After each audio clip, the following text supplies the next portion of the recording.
पंचमो अध्याय। भगवद गीता के 5वें संन्यास योग नामक अध्याय को प्रारंभ करते हैं। दूसरे अध्याय का नाम ज्ञान योग था। उसमें ज्ञान के ही विषय में समझाया गया। ज्ञान ये विश्व ही परमात्मा है, यह प्रत्यक्ष दर्शन बोध कराने वाले विवेक का नाम है। तीसरे अध्याय में कर्म का प्रतिपादन गया, यानी बिना ज्ञान के कर्म नहीं किया जा सकता और कर्म करने पर ही ज्ञान की पहचान होती है। इसलिए चौथे अध्याय में ज्ञान कर्म संन्यास योग कहा गया, यानी जिसने अपने ज्ञान को कर्म में व्यवहार में और अपने कर्म व्यवहार को ज्ञान में जोड़कर एक रूपता प्राप्त कर ली है, परंतु संन्यास यानी फलाशक्ति छोड़कर जो सेवा में भक्ति में कर्म करता है, ये चौथे अध्याय में समझाया। परंतु अर्जुन के मन में ये समझ में आया कि कभी कभी आप ज्ञान को श्रेष्ठ बतलाते हो, कभी कभी आप कर्म को श्रेष्ठ बतलाते हो, तो मैं ये कैसे समझूं कि मुझे ज्ञानी ही बनना है कि कर्म ही करना है। ऐसा लगता है कि मेरा भ्रम आप दूर नहीं कर रहे हो और संशय भ्रम बढ़ा रहे हो।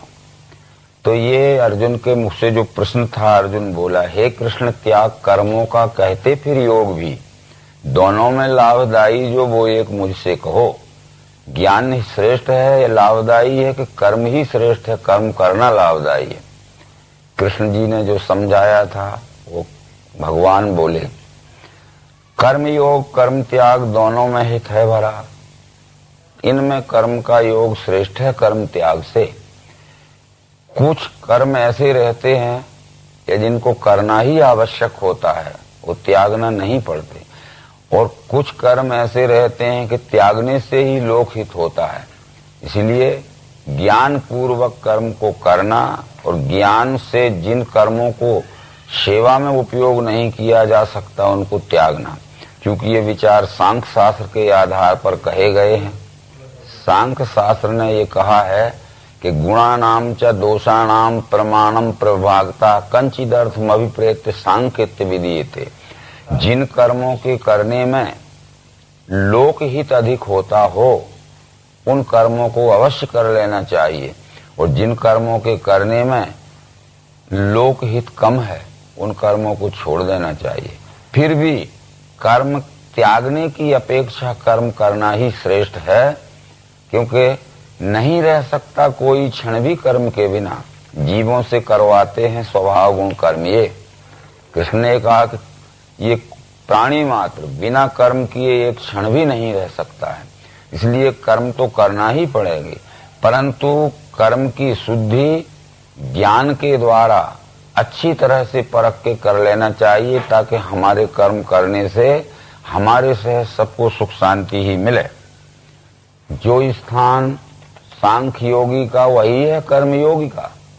ज्ञान योगी ज्ञान के द्वारा जिस स्थान को प्राप्त करना चाहते हैं, कर्म योगी भी कर्म मार्ग पर चलकर उसी गंतव्य स्थान पर पहुंचना चाहते हैं। इसलिए ज्ञान और कर्म एक ही चीज के पर्यायवाची नाम है। ज्ञान कहते हैं जान लेने को, कर्म कहते हैं चलने को। यदि हमने ठीक से जान पहचान नहीं की तो हम कर्म नहीं कर पाएंगे, और कर्म करने पर ही ज्ञान की पहचान होती है। यानी ज्ञान का मूल्यांकन केवल कर्म व्यवहार में दिखता है। इस तरह से वे अज्ञानी हैं जो ऊपर से तो दिखाऊ से लगते हैं, परंतु जिनका कर्म व्यवहार ज्ञान पूर्वक नहीं होता है, वो जो महामूढ़ जीव आत्मा कर्मेंद्रिय दबाए के हिये से भोग ही ताके मिथ्याचारी उसे कहा। परंतु जो निश्चय की स्थिति में पहुंच गया है उसमें अहम कर्ता भाव नहीं रहता है, यानी मैं कुछ भी नहीं करता माने युक्त तत्वविद।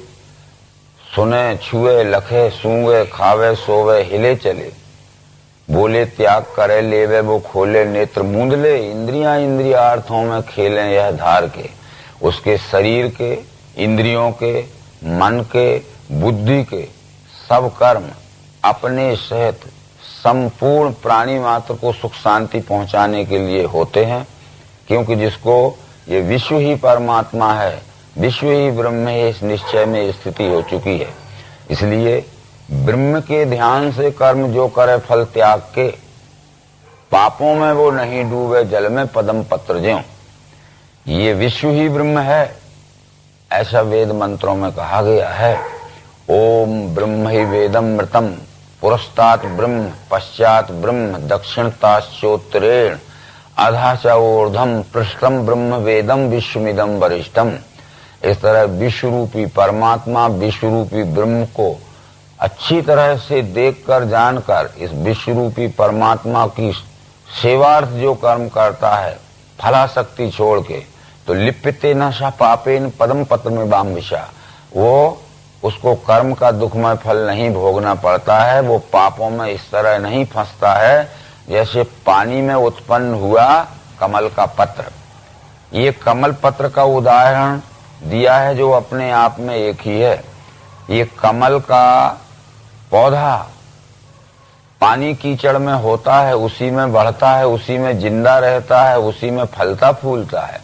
पर पानी में उसके पत्र को भिंगाना चाहोगे तो भींगता नहीं है।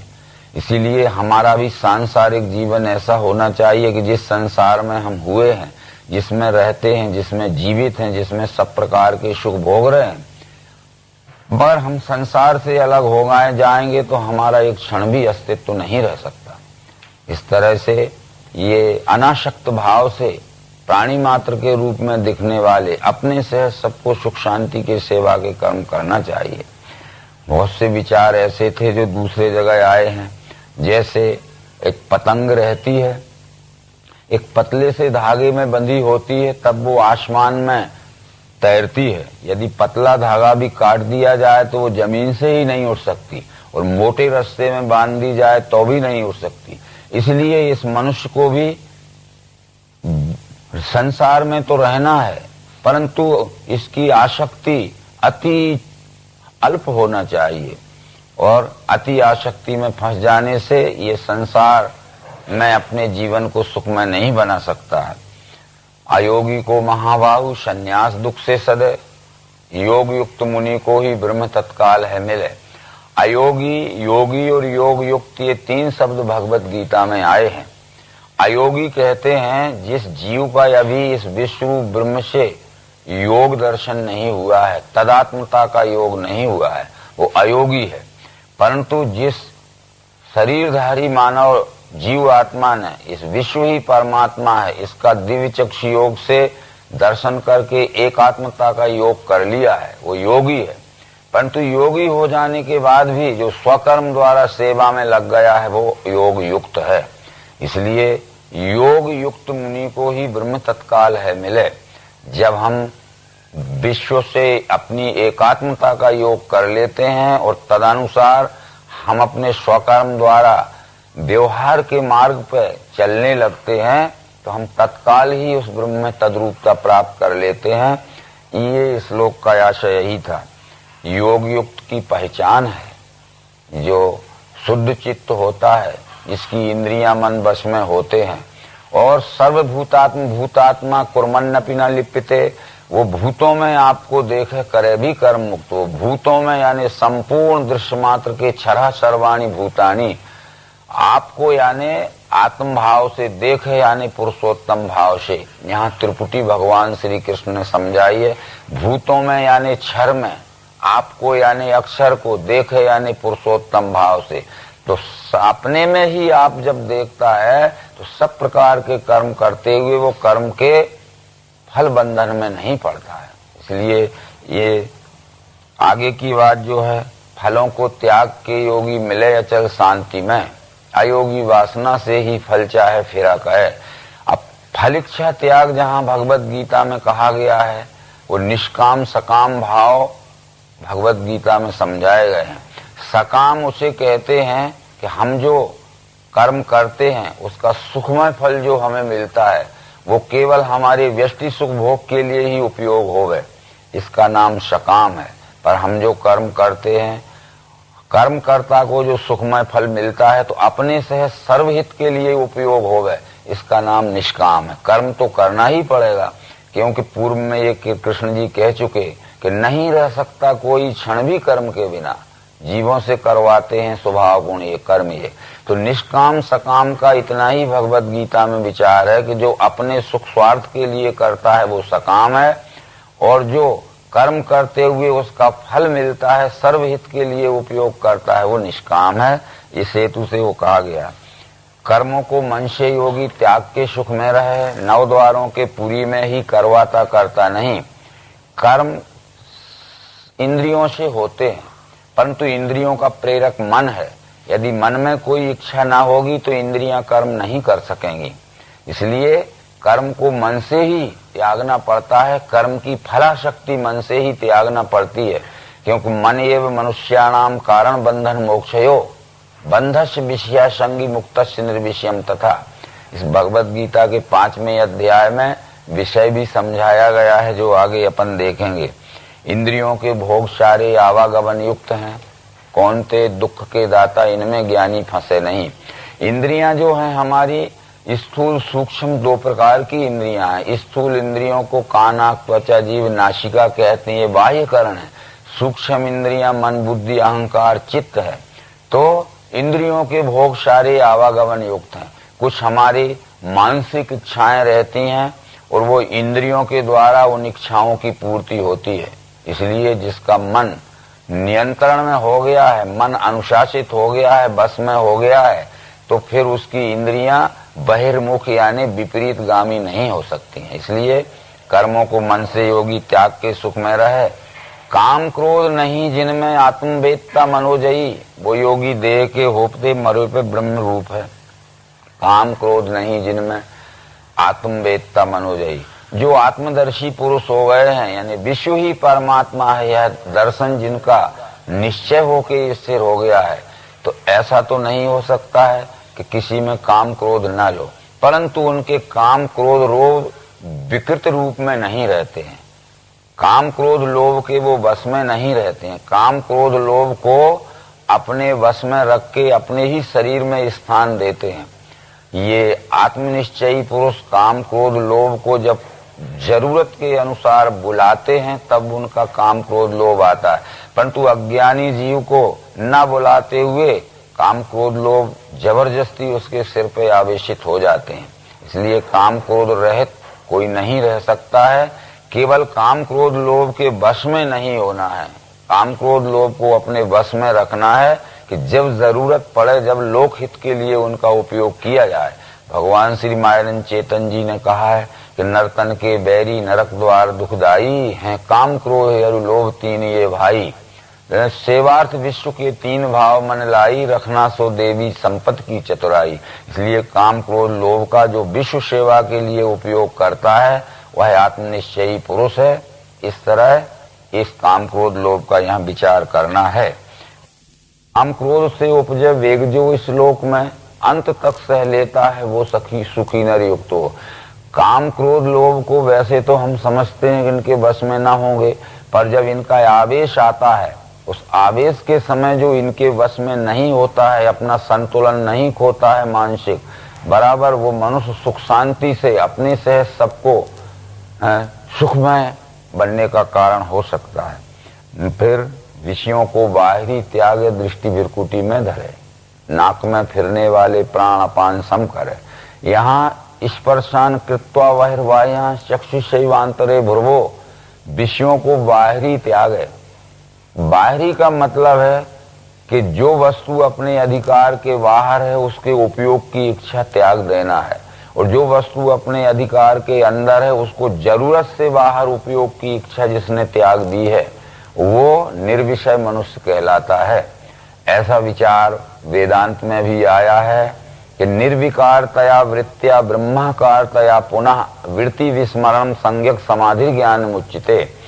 तो इस तरह से विषय तो छूट नहीं सकते हैं। हर मनुष्य को अपने जीवन यापन करने के लिए खाना पीना सोना जागना अथवा गृहस्थी के आहार विहार के सब कर्म करना पड़ेंगे, पर अधिकार के अंदर और आवश्यकता के अंदर जो उपयोग करता है वो मनुष्य निर्विषय कहलाता है। अधिकार के बाहर और आवश्यकता के बाहर जो उपयोग करता है वो मनुष्य विषयी कहलाता है। जैसे इसका एक दृष्टांत स्वरूप उदाहरण दिया जाता है कि भूख लगना स्वाभाविक है। यदि हम चाहें कि भूख न लगे तो हमारे चाहने से कुछ नहीं होता है। भूख लगना स्वाभाविक है, तो भूख मिटाने के लिए भोजन करना भी स्वाभाविक है। भूख मिटाने के लिए भोजन करना विषय नहीं है, परंतु जरूरत से ज्यादा खा लेना ये विषय हो जाएगा, या हमारे अधिकार के बाहर की वस्तुएं किसी से छीन के खाना और अपनी भूख मिटाना ये विषय हो जाएगा। इसलिए विषय के विषय में इतना ही समझना है, और घर द्वार, स्त्री, बाल बच्चे आदि छोड़कर काम धंधा छोड़ना ये निर्विषय नहीं है। मंदी इंद्रियां जीती न इच्छा भय क्रोध है, मुनिषो मोक्ष का सेवी सदा ही मुक्ति में रहे।